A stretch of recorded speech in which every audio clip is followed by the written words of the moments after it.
Creo que todos nos hemos sorprendido este último fin de semana cuando se conoció la magnitud del nuevo conflicto entre Israel y Hamas a partir de un ataque sorpresivo que significó no solamente el lanzamiento de cohetes, una invasión prácticamente territorio israelí, sí, desde la Franja de Gaza. Es buenísimo hablar de este tema con especialistas porque fue un ataque inédito. Tenemos más de 1.200 muertos en Israel, dentro del territorio de Israel, y no todos... civil. Sí, y no todos como consecuencia de las bombas, sino como esto que decíamos de un ataque directo, una invasión, como bien dijiste vos. Bien, vamos a hablar entonces con un especialista. Está en contacto con nosotros el doctor Paulo Botta. Paulo Botta. Es director del programa Medio Oriente Contemporáneo de la Universidad Católica Argentina, de la UCA, y está en contacto con nosotros. Bueno, doctor Botta, un placer saludarlo. Buenas noches, ¿cómo está? Hola, buenas noches, ¿cómo está? Gracias por llamar. Bueno, podemos decir, como explicaba Diego Canigre, que ha sido un ataque inédito, en este caso el de Hamas, en la manera en que se produjo y con la sorpresa para el pueblo israelí con que se produjo. Absolutamente, no solamente que ha sido algo inédito, es algo que Israel no sufría una sorpresa en términos militares de hacía más de 50 años y no había tantos muertos civiles, yo me animaría a decir que desde la primera guerra árabe-israelí en 1948, por lo tanto es algo que verdaderamente va a marcar un antes y un después en la historia de Israel. Y muchos se preguntan, ¿qué ha pasado con los servicios de inteligencia israelí? Que han sido siempre considerados y ponderados como los mejores al nivel de la CIA y que en este caso no hubieran detectado el lanzamiento de este tipo de ataques. Esa es la gran pregunta y además tiene un agregado extra. Precisamente este fin de semana se conmemoraban los 50 años del inicio de la guerra de Yom Kippur en 1973, donde también se había producido una falla muy importante en los servicios de inteligencia que no habían podido prever el inicio de las operaciones militares en ese conflicto. Por lo tanto, 50 años después nos encontramos en la misma situación. Las causas, pues, como es mucha desinformación, no podremos saberla. Lo que sí tal vez podemos decir que el Estado de Israel en los últimos años ha estado demasiado involucrado en problemas de inestabilidad política. Más de 4 veces han tenido que ir a elecciones para poder conformar gobierno. Luego un gobierno que ha intentado llevar adelante unas reformas que han generado la oposición de parte de la sociedad civil. Y es probable que ese nivel de tensión y polarización en términos domésticos en Israel haya impactado en el trabajo de las burocracias que existen en todo Estado, con en este caso las burocracias que pertenecen a los servicios de inteligencia y seguridad. Doctor, ¿cómo puede seguir el conflicto, teniendo en cuenta la cantidad de rehenes que tiene este grupo Hamas y que Israel está decidido a avanzar a pleno? Bueno, lamentablemente deberíamos decir que si tomamos como parámetro situaciones anteriores, todo indica que el conflicto no terminaría en un corto plazo y que probablemente debamos lamentar en un futuro cercano más víctimas, tanto sea civiles de ambos lados, ¿no? En primer lugar, porque se estima que hay más de 100 israelíes rehenes del grupo Hamas y también que Hamas, hay que tener en cuenta, opera en un ámbito como son ciudades donde la mayoría de la población es civil. Pero creo que lamentablemente lo que veremos es una especie de ida y vuelta en términos militares, respuestas de uno, respuestas de otro, donde la población civil de uno y otro lado van a estar en el medio.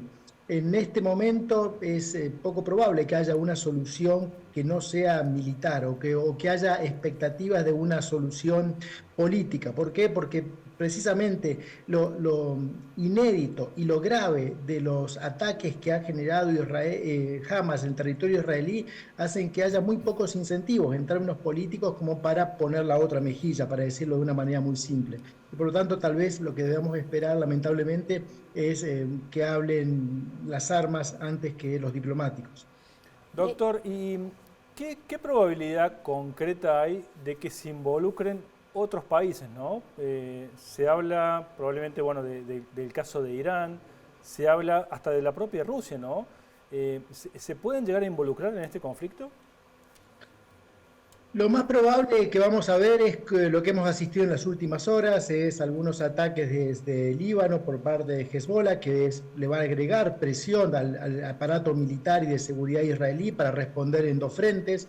Probablemente también de algunas tropas iraníes que están en territorio sirio que generen algún tipo de apoyo a estos dos grupos insurgentes, aunque oficialmente la Cancillería iraní ha dicho que no tiene nada que ver. Es probable que, no es probable, se ha visto objetivamente beneficiado, ¿no? Porque cualquier situación que complejice la situación de seguridad de Israel visto desde el lado iraní es una buena noticia. Entonces, no sé si podemos decir que automáticamente habrá nuevos actores que se sumen, pero sí que hay muchos actores regionales y extrarregionales que por sus respectivos intereses van a realizar sus movidas en términos geopolíticos en la región.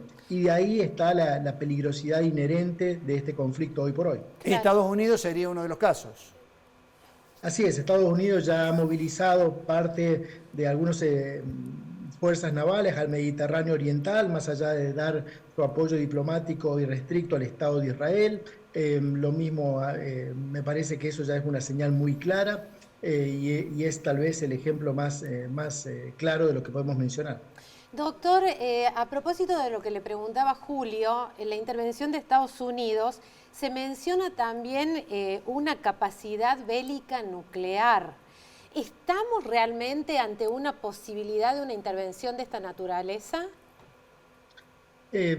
Todavía yo diría que no es probable, ¿no? Si bien es siempre cuando hay alguno de estos actores involucrados puede tener esa capacidad, nunca se puede quitar de la mesa, pero en este momento tal vez todo indica que va a haber, el interés de todos es mantener el conflicto en un nivel que no escale tan rápido. Ustedes saben que escalar un conflicto es relativamente fácil, desescalar, volver para atrás es mucho más complejo y todos los actores, a pesar de que tienen intereses muy claros, yo diría que es muy difícil pensar en niveles de irracionalidad tal que escalen tan rápido hacia algo nuclear, que por otra parte los actores que hoy por hoy están directamente involucrados, ninguno tiene un interés en ese sentido. Bien, esperamos que esto tenga, al menos, contrariamente a lo que usted nos decía, que parece indicar que se va a extender, lo han dicho los propios líderes, tanto de Hamas como el propio presidente de Israel, que va a ser una guerra larga. Esperemos que no lo sea así por cuanto sabemos que hay muchos intereses argentinos, hay muchos argentinos residentes en Israel que ya están buscando un vuelo para volverse aquí a la República Argentina, ¿no? Sí, se estima que oficialmente hay al menos 70.000 argentinos viviendo en Israel. De hecho, hay la muerte lamentablemente de 4, incluyendo un cordobés de Río Cuarto. Y la Cancillería Argentina ha señalado que hay casi 300 de esos ciudadanos argentinos que han pedido ayuda para ser repatriados.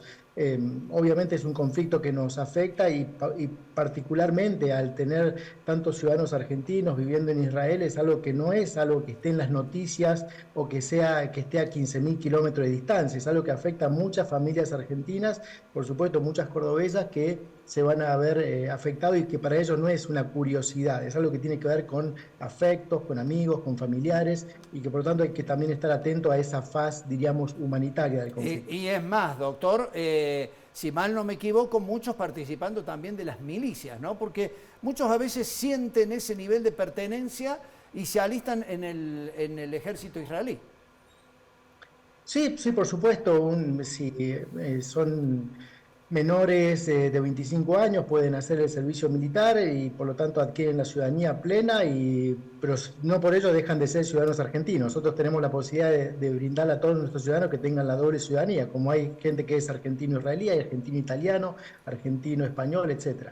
Bien, doctor Pablo Bota, ha sido un placer. Buenas noches, muchas gracias. Por favor, gracias a ustedes. Hasta luego. El análisis del conflicto entre Israel y esta facción de palestinos, la agrupación Hamas, la agrupación terrorista. La pausa y seguimos en un ratito hablando en este caso de salud municipal. Ya volvemos.